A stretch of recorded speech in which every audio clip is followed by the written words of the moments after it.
जय हिंद दोस्तों, मैं हूं आशीष और आप सबको इंडिया में जान पर स्वागत है। दोस्तों, आप सबको पता होगा कुछ दिन पहले अमेरिकी मीडिया की तरफ से ये खबर आया था, मुंबई में अक्टूबर महीने में जो इलेक्ट्रिक फेल हुआ था उसके पीछे चीन की साइबर अटैक थी, जिसके चलते 2 घंटे तक मुंबई अंधकार में डूब गया था। मुंबई इंडिया का फाइनेंशियल कैपिटल है, इसलिए मुंबई चीन के निशाने पर होना ये कोई बड़ी बात नहीं है। ये खबर जब मीडिया में फैला तब केंद्र सरकार ने इसे गलत बताया। केंद्र सरकार के हिसाब से ये टेक्निकल फेल्यूर था। चीन भी कहा है मुंबई में जो बिजली गया था उसके पीछे चीन का कोई हाथ नहीं है। अमेरिका की तरफ से ऐसे गलत न्यूज को फैलाकर भारत और चीन के संबंध को खराब करने की कोशिश की जा रही है। देखिए, जब भारत और चीन खुद साइबर अटैक की न्यूज को गलत बता रहे हैं तब हमारे पास कोई ऑप्शन नहीं है अमेरिका की रिपोर्ट को सच माने। लेकिन सबसे ज्यादा हैरान किया महाराष्ट्र की गवर्नमेंट ने। महाराष्ट्र की एनर्जी मिनिस्टर ने माना मुंबई में जो लाइन कटा था इसके पीछे चीन के हाथ है। ऐसे में सवाल उठता है, कौन सच बोल रहा है, महाराष्ट्र की एनर्जी मिनिस्टर या फिर सेंट्रल गवर्नमेंट?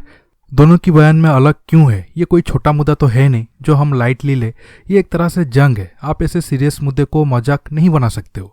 केंद्र मंत्री कुछ बोलते हैं तो राज्य मंत्री कुछ और। इस बीच सुब्रमण्यम स्वामी ने और एक हैरान करने वाला बयान दिया है। हालांकि स्वामी जी ने ये बयान तो बहुत पहले दिए थे, अब फिर से रिपीट किए हैं। स्वामी जी का कहना है चीन इंडिया के S-400 पर साइबर अटैक करके सिस्टम को कवाड़ बना सकता है। जंग के मैदान में हम चाहकर भी S-400 को इस्तेमाल नहीं कर पाएंगे। इसलिए हम मतलब इंडिया S-400 खरीद के गलत क्या है, या फिर हमें रूस से इस मुद्दे पर बात करना चाहिए। ये बयान था स्वामी जी का।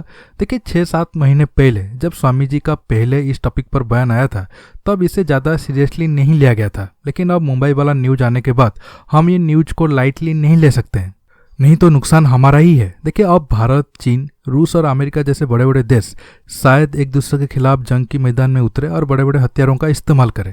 अब भारत चीन हो या चीन अमेरिका या अमेरिका रूस, ये सब देशों के बीच जंग साइबर, इकोनॉमी, कल्चर, ये सब मुद्दे को लेकर ही रहेगा। ये सबसे आप एक देश के खिलाफ बिना कोई बड़ा हथियार इस्तेमाल किए बिना ही उसे घुटने पे ला सकते हो। इसलिए अब हमें सीरियसली सोचना चाहिए, क्या सच में चीन साइबर अटैक करके हमारा S-400 को कबाड़ बना सकता है? देखिए, चीन 2 तरीके से हमारा S-400 पर साइबर हमला कर सकता है। पहला, अगर इंडियन आर्मी के S-400 रेजिमेंट में कोई सैनिक अगर देश को धोखा देकर चीन के साथ दे तो चीन उस सैनिक की मदद से हमारा S-400 में मालवेयर डाल सकता है। लेकिन ऐसा करना चीन के लिए आसान नहीं है। दूसरा तरीका है, अगर S-400 में चाइनीज कंपोनेंट इस्तेमाल हुआ हो और इसकी मदद से चीन साइबर अटैक कर सकता है। स्वामी जी का इशारा भी दूसरे पॉइंट की तरफ है। उनके हिसाब से S-400 में कई सारे फेक चाइनीज इलेक्ट्रॉनिक कंपोनेंट इस्तेमाल हुआ है, इसलिए चीन आसानी से S-400 को निशाना बना सकता है। अब इस बात को सुनने के बाद आप सबके दिमाग में कई सारे सवाल आता होगा। पहला सवाल है, S-400 में कौन सा कंपोनेंट चाइनीज है जिससे साइबर हमला की खतरा बढ़ सकता है? दूसरा सवाल है, रूस क्या मूर्ख है? उसे क्या चीन की हकीकत पता नहीं है?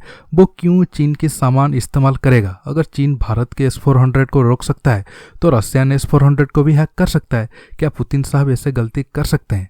अब आता हूं पहले सवाल की तरफ। देखिए, स्वामी जी S-400 के ऊपर 2 बार ट्वीट जरूर किए हैं, लेकिन एक बार भी नहीं बताए S-400 में कौन सा स्पेसिफिक पार्ट चाइनीज है।